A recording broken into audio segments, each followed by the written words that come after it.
अस्सलाम वालेकुम। इस वीडियो के अंदर आपके साथ डिस्कस किया जा रहा है एमजीटी 2001 का लेक्चर नंबर 14। लेक्चर 13 के अंदर हमने बॉन्ड्स क्लासिफिकेशन के ऊपर बात की थी। बॉन्ड्स की टाइप्स क्या होती है, बॉन्ड्स की कंडीशंस क्या होती है, बॉन्ड्स का कॉन्ट्रैक्ट में क्या क्या लिखा होता है, ये सारी बातें हमने डिस्कस की थी। इसके अंदर बॉन्ड्स वैल्यूएशन के ऊपर बात की जाएगी कि बॉन्ड की किसी भी वक्त वैल्यू डिटरमिन कैसे की जाती है, बॉन्ड प्रीमियम कैसा हो जाता है, बॉन्ड की वैल्यू कम कैसे हो जाती है, मार्केट वैल्यू की बात कर रहा हूँ मैं आपके साथ, और इंटरेस्ट रेट कैसे इसको बॉन्ड की वैल्यूएशन को इफेक्ट करता है। ये बातें हम डिस्कस करेंगे इस लेक्चर के अंदर। चले चलते जी बस वर्ड डॉक्यूमेंट के ऊपर। पहले आपके साथ ये शेयर करूँ कि बॉन्ड वैल्यूएशन ये वर्ड इटसेल्फ क्या कह रहा है। जैसे हम किसी भी कोई भी प्रोडक्ट ले ले तो हम उसके ऊपर बात करते हैं कि ये कितने का है, इसकी वैल्यू क्या है, कितने का है, इसकी अगर कुछ साल गुजर गए तो अभी आज की इसकी वैल्यू क्या है, इसकी प्रीवियस वैल्यू क्या थी, इसकी कीमत की बात करते हैं। तो बॉन्ड वैल्यूएशन भी बॉन्ड की कीमत की बात करते हैं कि कितने का है ये बॉन्ड, इस वक्त कितने का है। तो बॉन्ड वैल्यूएशन एंड थ्योरी के अंदर बाकी बातें करेंगे। पहले आपको एक बात इंपॉर्टेंट बताता चलूँ कि हमने इससे पहले प्रेजेंट वैल्यू स्टडी की है और एलपीवी स्टडी की, आईआरआर स्टडी किया, और हम ये देखा कि अभी तक जितनी भी स्टडी की उसमें प्रेजेंट वैल्यू फॉर्मूला लगा के हमने वैल्यूज फाइंड की, फ्यूचर वैल्यू से वैल्यूज फाइंड की और एनपीवी से वैल्यूज फाइंड की। अब यहाँ पे देखेंगे इसकी बॉन्ड वैल्यूएशन के अंदर भी वही फार्मूला हम यूज़ कर रहे होंगे। तो इस वजह से उन फार्मूलाज का कॉन्सेप्ट अच्छे से क्लियर करें, उनकी बेस पे कैलकुलेशन आपको आनी चाहिए जो कि हम प्रीवियस लेक्चर के अंदर कर चुके हैं। तो बॉन्ड्स वैल्यूएशन थ्योरी क्या हुई कि आपने लास्ट लेक्चर के अंदर स्टडी किया कि बॉन्ड से एक तो हमें डायरेक्ट कैश फ्लोज आ रहे होते हैं जिसको कूपन इंटरेस्ट रेट की बेस के ऊपर पार वैल्यू या फेस वैल्यू के ऊपर हमें मिल रहे होते हैं, उसकी परसेंटेज होती है, और फिर at the date of maturity जिस बॉन्ड मेच्योर हो जाता है उस दिन आपको उसकी फेस वैल्यू या पार जो वैल्यू होती है जिस पे आप खरीदा होता है वो भी वापस आ जाती है। तो दो तरह के कैश फ्लोज आपके पास होते हैं। इन्हीं दो कैश फ्लोज को अगर आपने समझ लिया जो कि पहले समझ चुके हैं, इसकी बेस पे अपनी कैलकुलेशन करनी सिंपल प्रेजेंट वैल्यू फार्मूला लगा के। तो ये आपको स्क्रीन पे भी नजर आ रहा होगा कि प्रेजेंट वैल्यू फार्मूला लगाएंगे, एनपीवी वाला फार्मूला, उसमें एनपीवी और प्रेजेंट वैल्यू फार्मूला आपको देखा होगा कि सर इन्वेस्टमेंट के माइनस आई डॉट वाला एक फिगर ऐड हो रहा होता है, अदरवाइज सारे एनपीवी और पीवी में कोई फर्क नहीं है, सारे वैसे ही डिस्काउंट बैक हो रहे होते हैं। कैपिटल बजटिंग में यही फार्मूला जो लगाया था, बॉन्ड वैल्यूएशन भी वही यूज़ करेंगे। अच्छा, इस तरह जो हमने एक वैल्यू कैलकुलेट करेंगे, जो पीवी आ जाएगी हमारे पास बॉन्ड वैल्यूएशन के दौरान, उसको हम क्या कहेंगे, intrinsic value of the bond. और फेयर वैल्यू इसी को कहते हैं कि हमने कहा था कि इंट्रिंसिक वैल्यू वो वैल्यू होती है जो कैश फ्लोज को नज़र में रखते हुए हम किसी भी प्रोडक्ट की जब कैलकुलेट करते हैं तो उसको हम कहते हैं इंट्रिंसिक वैल्यू। और इसको फेयर वैल्यू इस वजह से कहते हैं क्योंकि हमारी रिक्वायर्ड रेट ऑफ रिटर्न, जो मेरी ख्वाहिश है कि इतना रेट ऑफ रिटर्न हो, या अपॉर्चुनिटी कॉस्ट की बेस पे, या सिंपल जो risk free rate of return एक बैंक्स या मार्केट ऑफर कर रही होती है उसकी बेस पे डिस्काउंट करते हैं। तो इस वजह से अपने फेयर कहते हैं कि ये एक फेयर वैल्यूएशन है। इसकी फॉर्मूला आप यहाँ पे देख रहे हैं कि N P V is equal to minus I dot plus P V, और P V is equal to N P plus I dot. सही है, वो फार्मूला आपने इस तरह करके इसको याद रखना है। पीवी वो आप डिस्काउंट करके सारी वैल्यूज लेके आएंगे, और आई डॉट इसमें ऐड इस तरह हो जाएगा कि जो पार वैल्यू होगी वो एड में ऐड करके उसको भी डिस्काउंट कर देंगे, जिस साल में मिलेगी उतने नंबर ऑफ ईयर्स के साथ डिस्काउंट करेंगे उसको। अभी हमने फार्मूला जो है वो इस तरह याद रखना, P V is equal to N P V plus I dot. ये बॉन्ड वैल्यूएशन फार्मूला वही है जस्ट मैनिपुलेट किया है, इक्वल के दोनों साइड में खेलने की कोशिश कर रहे हैं हम। अच्छा जी, ये आगे हम present value formula for the bond को मैंने बैठ टाइप के अंदर प्रॉपर सिंबल्स के साथ लिख दिया ताकि आपको समझने में आसानी रहे। ठीक है जी, P is equal to N P V plus I dot. ये वाला जो एन पी वी है इसकी हमने मैंने ये कैश फ्लोज ऐड कर दिए समेशन के सिग्मा वाली सिंबल के साथ, और इस पार को I dot is equal to par plus 1 over R D, क्योंकि एंथ पीरियड में जो भी मेच्योरिटी डेट होगी उसमें वो एंथ पीरियड हो जाएगा प्रोजेक्ट का या बोर्ड का, तो वो एन ऐड होगा। तो आई डॉट को एन से डिवाइड करना है, आपने याद रखिएगा, एन वाले फैक्टर से डिवाइड करना। तो ये आप ये वाला फार्मूला नोट कर ले इसको, उसके अंदर मिस्टेक्स है कुछ तो आपने ये वाला फार्मूला यूज़ करना। अभी हम वन बाय वन ये देखते हैं कि ये इसके अंदर जो हम सिंबल यूज़ किया वो क्या है। P V is equal to present value, ठीक है, और इस केस में प्रेजेंट वैल्यू क्या होगी हमारी, फेयर वैल्यू और इंट्रिंसिक वैल्यू। जब सारे कैश फ्लोज को प्लस इन्वेस्टमेंट जो हमारी फेयर प्राइस पार वैल्यू या फेस वैल्यू होगी उसको डिस्काउंट बैक करेंगे तो हमारे पास प्रेजेंट वैल्यू आ जाएगी। सही हो गया। और आई डॉट इन्वेस्टमेंट जो है वो पार वैल्यू इस वजह से हम लिख रहे हैं क्योंकि हमारी इस केस में जो हमारी पार वैल्यू फेस वैल्यू जिस पे हमने बॉन्ड खरीदा वही हमारी इन्वेस्टमेंट थी। और बाकी सी एफ क्या है, cash flow. Cash flow C F one cash flow पहले साल का cash flow, C F two दूसरे साल का, इस तरह चलते जाएंगे। एथ क्योंकि जनरल फार्मूला है तो इस पर नंबर ऑफ ईयर स्पेसिफाई नहीं है। 1 प्लस आर डी की पावर 1, तो एन पहले साल के लिए और फिर दूसरे साल के लिए 2 यूज़ होता है, इसी तरह ये यूज़ होता रहता है। कैश फ्लो जिस साल के कैश फ्लोज होता है उसी साल का वो पीरियड हम उसके ऊपर लिख देते हैं। अच्छा जी, आर डी क्या है, रिक्वायर्ड रेट ऑफ रिटर्न। जो मेरी ख्वाहिश है कि इतना रेट ऑफ रिटर्न तो मुझे इस बॉन्ड से मिलना चाहिए। जिस दिन मैं बॉन्ड खरीदूंगा तो मैं उस रिक्वायर्ड रेट ऑफ रिटर्न को ज़हन में रखूँगा कि मुझे तो इतना रिटर्न चाहिए इस बॉन्ड के ऊपर, क्योंकि मैं इतनी इन्वेस्टमेंट कर रहा हूँ मार्केट के ऊपर, इतना मार्केट इंटरेस्ट रेट चल रहा है। तो इसमें ये कूपन इंटरेस्ट रेट नहीं है, याद रखिएगा। आरडी कूपन इंटरेस्ट रेट नहीं है, ये रिक्वायर्ड रेट ऑफ रिटर्न है जो मेरी ख्वाहिश होगी कि मुझे चाहिए। हो सकता है कि वही मेरी ख्वाहिश मार्केट इंटरेस्ट रेट की तरफ से देखते हुए ही बनेगी और उसके इक्वल भी मैं मांग सकता हूँ। अच्छा, एक इम्पोर्टेंट पॉइंट ये लिख रहा है कि आरडी जो है रिक्वायर्ड रेट ऑफ रिटर्न, वो कह रहा है डिराइव हो रहा है मार्केट इंटरेस्ट रेट से। जैसे मैंने कहा कि मैं जो मार्केट इंटरेस्ट रेट को देखते हुए required rate of return demand करूंगा, इसमें से डिराइव हो रहा है। ये इटसेल्फ मार्केट इंटरेस्ट रेट नहीं है और ना ही इटसेल्फ एक कूपन इंटरेस्ट रेट है। कैश फ्लोज को मैंने बताया आपको, और ये कूपन जो पेमेंट्स है ये कूपन इंटरेस्ट, ये coupon rate derived from micro economic और market interest rate.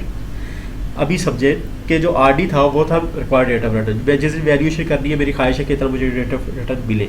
Coupon interest rate जो होगा वो मैं मार्केट इंटरेस्ट रेट को देखते हुए अपनी जो मेरी ख्वाहिश है रिक्वायर्ड रेट ऑफ रिटर्न को डिसाइड करूँगा, और फिर देखोगे कूपन इंटरेस्ट जो एक फिक्स अमाउंट का ये इसके बराबर आ रहा है कि नहीं। अगर मुझे सूटेबल होगा तो मैं ले लूँगा। इस फॉर्मूला को देख के हमें एक और बात पता चलती है कि 2 कैश फ्लोज हो गए एट मैच्योरिटी डेट। एक तो उस साल का कूपन रिसीट मिलेगी हमें, और एक उस दिन पार वैल्यू जो टोटल वैल्यू हमने पे की होगी बॉन्ड के लिए वो भी मिल जाएगी। फेयर वैल्यू की थोड़ा सा और आपको समझाना चाह रहे हैं कि फेयर वैल्यू ऐसी वैल्यू होती है जो कि हम डिस्काउंट और अपॉर्चुनिटी कॉस्ट के डिस्काउंट फैक्टर पे लगा के हम सोचते हैं कि ये एक वैल्यू हो सकती है फेयर होते हुए, क्योंकि मार्केट इंटरेस्ट रेट को इसके अंदर देखा जाता है। और ये इफेक्ट किससे होती है, मार्केट इंटरेस्ट रेट से इफेक्ट होती है, याद रखिएगा। और ये इफेक्ट होती है supply and demand of the bond. और supply and demand of the bond itself कहाँ से इफेक्ट होती है, वो होती है कि आपकी नज़र में जिस कंपनी का बॉन्ड है उसकी वर्थ क्या है। अच्छा, जैसे कि अभी तक हम डिस्कस किया कि मार्केट इंटरेस्ट रेट इफेक्ट करता है कूपन इंटरेस्ट रेट को, और रिक्वायर्ड रेट ऑफ रिटर्न को भी मार्केट इंटरेस्ट रेट इफेक्ट करता है, क्योंकि मार्केट इंटरेस्ट रेट को देख के मेरी ख्वाहिश चेंज हो रही होती है कि मुझे इतना इंटरेस्ट रेट मिले। तो इस चीज़ को बॉन्ड की इस इंटरेस्ट रेट रिस्क कहा जाता है, जो बॉन्ड से करते हैं इसको रिलेट करते हैं। तो जो बॉन्ड है वो लॉन्ग टर्म होते हैं, इस वजह से उसके इंटरेस्ट रेट मार्केट के साथ अगर इफेक्ट हो रहे हैं तो इंटरेस्ट रेट रिस्क इसको कहा जाता है। फिर आरडी जो है क्योंकि मार्केट इंटरेस्ट रेट से वेरी करता है तो इस वजह से डिनोमिनेटर में होता है, और अगर ये इंक्रीज करेगा मार्केट इंटरेस्ट रेट तो हमारा आरडी जो हमारा रिक्वायर्ड रेट ऑफ रिटर्न है वो भी बढ़ेगा और इसकी बॉन्ड की वैल्यू कम हो जाएगी। अभी बड़ी इंपॉर्टेंट बात आपको मैं समझाने लगा हूँ कि एक तो है मार्केट इंटरेस्ट रेट और एक है कूपन इंटरेस्ट रेट। ठीक है जी। अब मार्केट इंटरेस्ट रेट अगर कम है, बीज के मार्केट में आपको अगर कोई आप बैंक में पैसे रख देते हो, मार्केट इंटरेस्ट रेट कम है, बीज 10% आपको देता है, कूपन इंटरेस्ट आपको 15% देता है, वो ज़्यादा हो गया कूपन इंटरेस्ट, तो आप क्या करेंगे, आप बॉन्ड खरीदना प्रेफर करेंगे ना कि बैंक में पैसे रखेंगे। ऐसे बॉन्ड जिसकी वैल्यू है या जिसका coupon interest rate market interest rate से ज़्यादा हो जाए उसको कहा जाता है ये प्रीमियम बॉन्ड है, क्योंकि उसकी वैल्यूएशन भी जो कैलकुलेट करती है तो वो ज़्यादा पैसे दे रहा होता है बॉन्ड होल्डर को। और अगर ये दोनों इक्वल हो जाए, जैसे रिक्वायर्ड रेट और कूपन रेट इक्वल हो जाए, तो फिर उसकी जो वैल्यू होती है बैंक की बॉन्ड वैल्यूएशन के बाद तो पार वैल्यू की इक्वल ही हो जाती है। फेस वैल्यू और मार्केट के अंदर उसकी वैल्यूएशन अगर करेंगे अब तो इक्वल ही होगी दोनों। अच्छा, इसी का एक इन्वर्स केस भी हो सकता है कि अगर मार्केट इंटरेस्ट रेट बढ़ जाए कि मार्केट में आपको अगर इन्वेस्टमेंट करें तो आपको ज़्यादा रुपीज़ आ रहे हैं, ज़्यादा प्रॉफिट मिल रहा है, और अगर आप बॉन्ड में लगाते हो कम मिलता है तो इस फिर बॉन्ड की वैल्यू कम हो जाएगी मार्केट के एतबार से, उसमें कोई इन्वेस्ट ही नहीं करेगा, तो इस तरह के बॉन्ड को लो वैल्यू बॉन्ड कहते हैं। इसका आगे जिक्र आएगा, मैं जैसे यहाँ पे रिलेट किया कि इस तरह का केस भी इन्वर्स भी हो सकता है।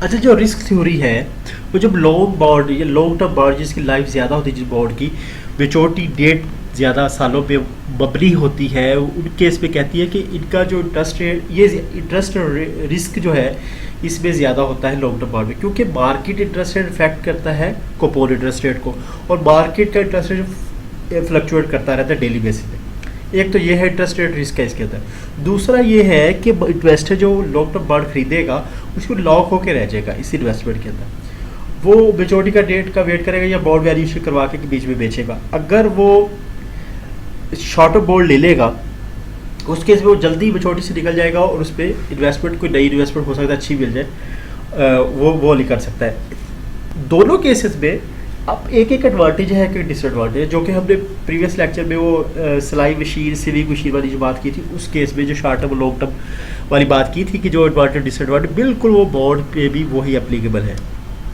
ये जो वर्ड साथ थ्योरी या थियरी कुछ लोग पढ़ते हैं, ये जो वर्ड साथ लगाया है ये कोई इस तरह की बहुत लेथी या बहुत ज़्यादा एक्सप्लेनेशन के साथ हमारे पास नहीं है। जैसे कि रिस्क थ्योरी ये थी कि लॉन्ग टर्म बॉन्ड जो है वो रिस्क से ज़्यादा इफेक्ट होता है क्योंकि market interest rate long term में ज़्यादा चेंज होने की चांस होती है। बॉन्ड पोर्टफोलियो थ्योरी है कि अगर आपके पास पोर्टफोलियो बॉन्ड के पोर्टफोलियो है, नंबर ऑफ डिफरेंट बॉन्ड्स है, कलेक्शन ऑफ डिफरेंट इन्वेस्टमेंट है, उस केस में ये थ्योरी कहती है कि इंटरेस्ट रेट रिस्क जो हमने कहा था कि लॉन्ग टर्म जो होता है या मार्केट इंटरेस्ट रेट जब इफेक्ट कर रहा होता है कूपन इंटरेस्ट रेट को, तो उस टाइम इसकी बॉन्ड की वैल्यू, जब इंटरेस्ट रेट बढ़ता है तो इसकी वैल्यू कम हो जाती है। सही है। और री इन्वेस्टमेंट वाला रिस्क जो है कि आप अगर शॉर्ट टर्म बॉन्ड खरीद लेते हैं तो आपको जब वो मेच्योरिटी डेट तक पहुंच जाता है तो उसको आप फौरन कोई नई इन्वेस्टमेंट ढूंढते हैं और उस हो सकता है आपको उस कूपन रेट पे वाली कोई इन्वेस्टमेंट ना मिले। इसका ये कहना है इस थ्योरी का कहना यह है कि जो लॉन्ग टर्म बॉन्ड है उनमें इंटरेस्ट रेट रिस्क ज़्यादा होता है और जो शॉर्ट टर्म बॉन्ड है उनमें री इन्वेस्टमेंट रिस्क ज़्यादा हो जाता है। वो मैं आपको एक्सप्लेन कर दिया कि क्यों ज़्यादा हो जाता है। तो ये ट्रेड ऑफ है कि अगर ये दोनों बीच के एक दूसरे को कैंसिल आउट कर रहे होते हैं, शॉर्ट टर्म में एक ज़्यादा डोमिनेट हो जाता है रिस्क और दूसरे लॉन्ग टर्म में दूसरा डोमिनेट हो जाता है रिस्क। अभी यहाँ से एक प्रॉब्लम करते हैं और इसके बाद इंशाल्लाह हम ये लेक्चर ख़त्म कर लेते हैं कि एक केस स्टडी हमारे पास कैफ़े, हम एक कैफ़े बनाना चाह रहे हैं और हमारे पास 1 लाख रुपये हमें चाहिए और हमारे पास वो 1 लाख है नहीं। हम बैंक के पास जाते हैं, बैंक को कहते हैं 1 लाख रुपये लोन दे दो। उसने हमें एक लोन दे दिया 1 साल का और उसने कहा हमारे पास आपके लिए एक ऑफर है कि हमारे पास आप बॉन्ड पेपर साइन कर लें।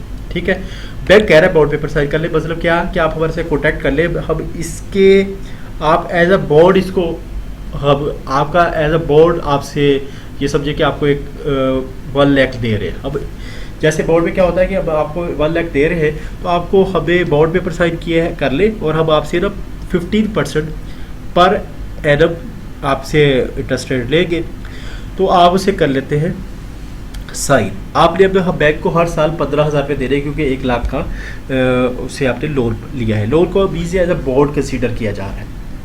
अच्छा, अभी वो सिक्योरिटी क्या रख रहा है कि कह रहा है आप जो कंटीन की स्पेस, जहाँ कंटीन बना रहे हैं आपको कंटीन की स्पेस आप एज अ सिक्योरिटी रख दो। मीन्स कि यहाँ से हमें ये भी पता चल रहा है कि ये एज अ मॉर्गेज बॉन्ड के तौर पे लोन दिया जा रहा है।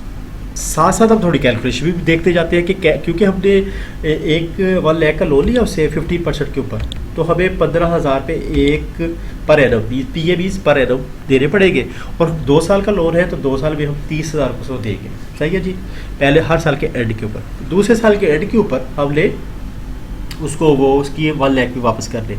अभी बैंक कैलकुलेशन कर रहा है कि उसको ये कैसे सूट करेगा, बैंक अपनी साइड से देखा। अब बैंक का रिक्वायर्ड रेट ऑफ रिटर्न या बैंक की ख्वाहिश है कि मेरा जो मुझे इजीली जो available required rate of return या अपॉर्चुनिटी कॉस्ट जो है वो 10% है कि बैंक का अगर वो 1 लाख रुपये कहीं में भी वो रख दे तो वो टर्म फाइनेंस सर्टिफिकेट जैसे होते हैं गवर्नमेंट के उसमें लगा दे तो 10% वैसे ही आ जाएगा।